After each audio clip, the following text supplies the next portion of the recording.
Agustín, Guadalupe, buen día y buen día a toda la audiencia. Buen día. ¿Qué es una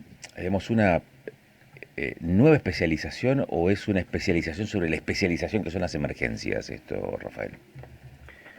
Esto surgió en una charla con la titular de la Secretaría de Emergencias, la doctora Ortiz Luna.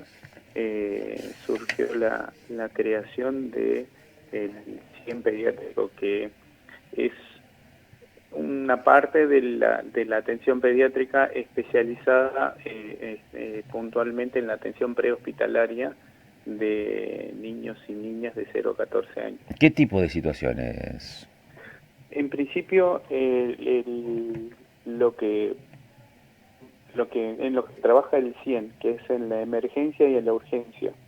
Pero dentro del CIEN pediátrico nosotros vimos que hay un sector en el que, si bien es cierto, no es urgente ni es una emergencia, pero vimos que a las personas les costaba llegar tal vez a una consulta especializada de un pediatra en los sectores más alejados de los principales hospitales de Neuquén. Entonces se decidió desde la Secretaría iniciar lo que hoy se llama posta de patologías prevalentes, que es itinerante. Vamos recorriendo diferentes sectores de Neuquén y hoy puntualmente estamos en Vista Alegre. Que sea demanda, que esa es otra cosa que por ahí muchas de las personas con las que hablamos era un inconveniente el tener un turno programado y por ahí el turno no se podía concretar por diferentes razones.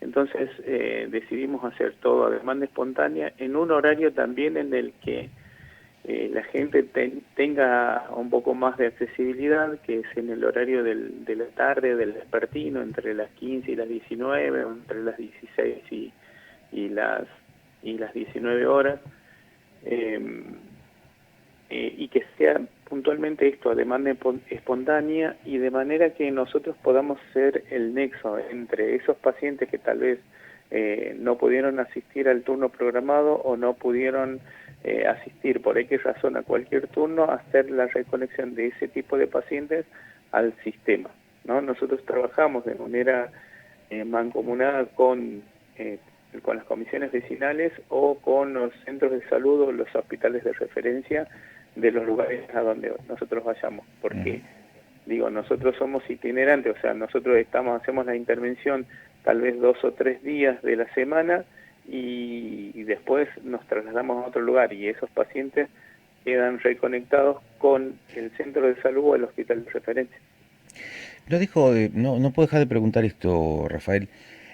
Uno se imagina el CIEN como el Servicio Integral de Emergencias. Sí, Es decir, atiende o debería atender, o uno se imagina que interviene frente a una contingencia, a un imprevisto. sí. Acá hay una concepción distinta, porque al impulsar la posta pediátrica itinerante, y que hoy va a estar en Vista Alegre, lo que se está, digamos, planteando como servicio es distinto. O sea, no estás trabajando sobre la contingencia, sobre la urgencia. Pero no, Ahora, esto no, no, perdón, la pregunta es otra. sí. La pregunta viene por el lado, esto no se superpone con lo que debiera ser el hospital público, salud pública, los centros periféricos, no hay una yuxtaposición ahí de esfuerzos.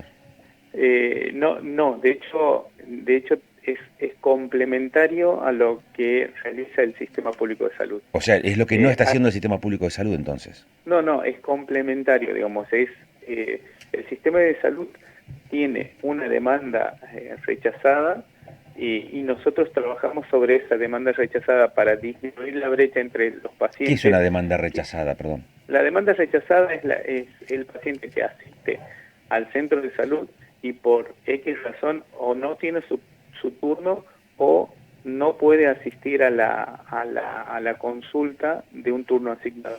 O sea, el Eso CIEN es está más. cubriendo déficit de salud pública entonces, del hospital público. No sería el déficit en sí. Esta parte de la demanda rechazada que nosotros complementamos y trabajando en conjunto con el sistema de salud, hacemos la consulta de este tipo de pacientes. Son pacientes, son personas que tal vez están en un lugar alejado y no acceden al sistema por geografía, por transporte, por alguna situación en particular de la familia, por alguna situación en particular del paciente, por alguna situación en particular del sistema también puede ser, pero lo que digo es multifactorial, la no accesibilidad al sistema. Entonces, entiendo lo que me dice. Lo que pasa es que no puedo dejar que capaz que uno está muy en modo cascote, ¿no? Pero piensa que el 100 es para emergencia, ¿no? Cada vez que ocurre un incidente, ¿no? ahí eso quería aclarar, porque eso es muy importante. Si bien el 100 está para la emergencia y la urgencia, no nos olvidemos que el 100 pertenece a la Secretaría de Emergencia y Gestión del Riesgo. En la gestión del riesgo es donde nosotros apuntamos a este tipo de dispositivos, desde pediatría, ¿eh? No estoy hablando del 100 adultos, pero sí desde pediatría, desde la gestión del riesgo apuntamos a este tipo de población para disminuir el riesgo, digamos. Hay pacientes que, no sé, por ejemplo, por X razón, 4 años, la docente solicita una interconsulta con el pediatra o con el médico general del centro de salud. Esa mamá, por la razón que sea, o porque no pudo, porque no tiene el turno, porque no tiene para el sistema de transporte, etcétera, o porque el niño se enfermó, no va al turno asignado. Ese paciente tiene un riesgo entre la evaluación de la fonoaudióloga y el pediatra o el médico general, hay un riesgo de que el niño o tenga una dislexia o que tenga una hipoacusia. Entonces, ese paciente anda dando vueltas o está ahí en su lugar, nosotros lo captamos porque nosotros vamos a ese lugar y ese niño tiene la posibilidad, reconectado con el sistema, de acceder de Entiendo. alguna manera a Sí, sí. la evaluación fonoaudiológica, Sí. en este caso puntual del ejemplo.